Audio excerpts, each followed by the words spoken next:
gente, tudo bem?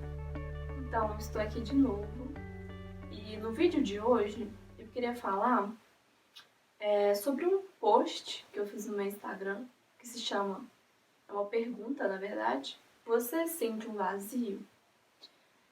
Solicitaram que eu explicasse mais, falasse mais, elaborasse mais questões com relação a isso.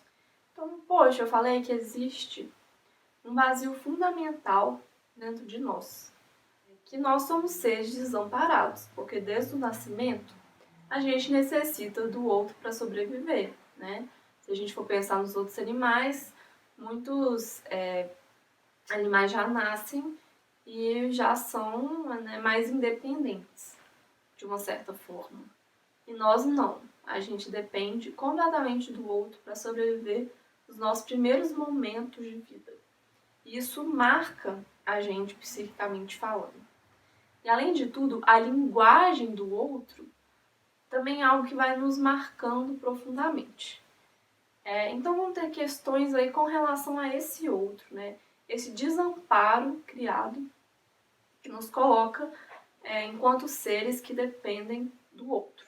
Mas o que muitas vezes a gente procura é uma certa garantia nas relações, né? Mas não há garantias. Porque, como Lacan já ensinou, não há encontros completos, encontros perfeitos. Ele até fala que não há encontros. O que existem são desencontros com o outro o tempo inteiro. Tem até uma fala que a gente pode dizer que o amor é um encontro desencontrado. Porque uma das falas, né, principais de Lacan, eu não quero entrar aqui em teorizações profundas com relação a isso, vai causar uma certa estranheza em vocês, mas o que Lacan diz é que não há relação sexual. O que ele quis dizer com isso? Que não existe um encontro perfeito, que 1 mais 1 não é 1, né? Todos nós temos a nossa singularidade e algo ali que não vai de encontro com o outro. É algo seu e que não se articula com o outro de uma certa forma. Então que sempre haverão desencontros, não tem como ter garantias nas relações.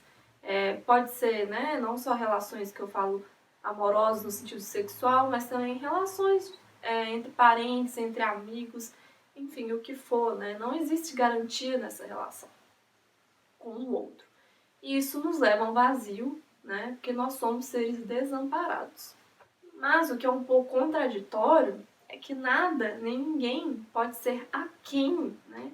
Pode conseguir preencher esse vazio.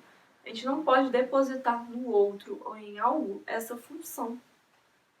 Porque há, inclusive, um mal-estar inerente a nós. Como Freud falou, para a gente conviver em civilização, né, a própria civilização, ela já causa um mal-estar. Porque além de ter todos esses encontros desencontrados, né, constante com as pessoas, né, da civilização, da sociedade, da cultura, a gente tem que ter um certo controle sobre os nossos impulsos, né? Na psicanálise a gente utiliza muito o termo pulsão. Nossos impulsos agressivos, né? A gente tem que ter um controle sobre eles. Então, conviver em sociedade implica abrir mão de certas satisfações psíquicas, né, da ordem do inconsciente que a gente pode ter. Então, conviver em civilização requer, né, um mal-estar. E esse mal-estar, como eu falei, repetindo, né, enfatizando, ele é inerente. Ou seja, é ilusório a gente achar que a gente vai viver sem nenhum mal-estar. Porque o mal-estar faz parte da vida. Tanto que tem até uma frase muito bonita que a gente diz que a psicanálise não é a prática do bem-estar.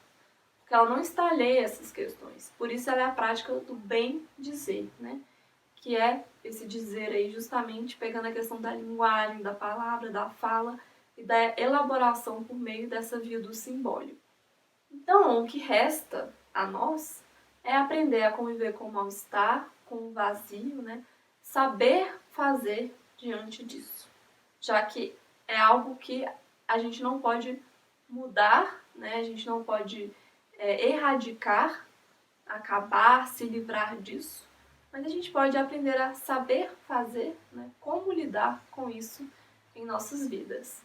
O mundo de hoje, né, principalmente, acho que a sociedade, de uma certa forma, ela sempre tenta buscar soluções, mas o mundo de hoje, ele tem uma imensa oferta em preencher esse vazio, né? Ele oferta o tempo inteiro maneiras para a gente preencher esse vazio, que é, né, com bens materiais, com a comida, né, com drogas, com álcool, com moda, até com série de televisão, que hoje é uma coisa, né, que tem excessivo em diversas plataformas, as redes e mídias sociais, enfim. O mundo está sempre ofertando coisas para a gente se ocupar o tempo inteiro, para a gente ficar numa ordem do não saber, não lidar, né, com o nosso vazio, com nossas questões, consumindo constantemente esses produtos que o mercado oferece, não só produtos materiais físicos, como, igual eu falei, né, séries, plataformas, né, essas redes sociais, enfim, que vai nos alienando de que a gente pode preencher, tamponar, né, o nosso vazio. Tem até Lacan mesmo diz, né, que é ilusório justamente porque é como tentar preencher um barril furado. A pessoa tenta preencher, mas tem algo ali que vaza, que escorre, porque tem um furo ali. Não tem como preencher esse furo é fundamental. Então tem até a fala, né, de que nós somos falta a ser. Né? Nós somos seres da falta. A gente tem que lidar com a falta o tempo inteiro. Mas a falta, ela é inclusive muito importante em nossas vidas, porque a gente só deseja porque algo está faltando, né? Ou seja, o nosso desejo, ele vem da falta. Se não tem falta, não tem desejo. Então a falta nos coloca enquanto sujeitos do desejo. E ela que nos faz caminhar, né? Colocar a nossa vida em movimento. E ela é o melhor remédio, inclusive, né? Na verdade, o desejo é o melhor remédio para a angústia. A gente saber, né, o que a gente deseja construir nas nossas vidas, nas nossas relações, ir caminhando, né, em direção a isso, é o melhor remédio para lidar com o vazio fundamental, para lidar com as nossas questões, com as nossas angústias, com o nosso mal-estar. Não é apagá-los, né? É saber fazer diante disso. Então é a gente criar as nossas próprias soluções para esse real, né, que nos atravessa, que é um real de desamparo, é um real de incompletude, e aprendendo a lidar e a conviver com isso da nossa própria maneira, cada um à sua maneira. Então, é uma reflexão mais curta que eu queria deixar para vocês, mas é muito importante a gente pensar como que o vazio, né, ele tem um lugar na nossa vida, na nossa história, e que ninguém, né, nem algo, repetindo o que eu falei, pode ser aquém de preencher esse vazio. Né? É muito perigoso, inclusive, quando a gente coloca alguém nessa posição. Perigoso tanto para nós mesmos, psiquicamente falando, quanto para o próprio sujeito que está sendo colocado nessa posição. Então, a gente tem que tomar muito cuidado com relação a isso. E aprendendo a lidar da nossa forma com tudo isso que nos atravessa incessantemente. E, claro, uma forma também essencial de lidar com isso fale mais sobre isso. A gente fazer as nossas elaborações, as nossas construções por meio da palavra. Então, é isso. Muito obrigada. Qualquer dúvida, sugestão, fiquem à vontade.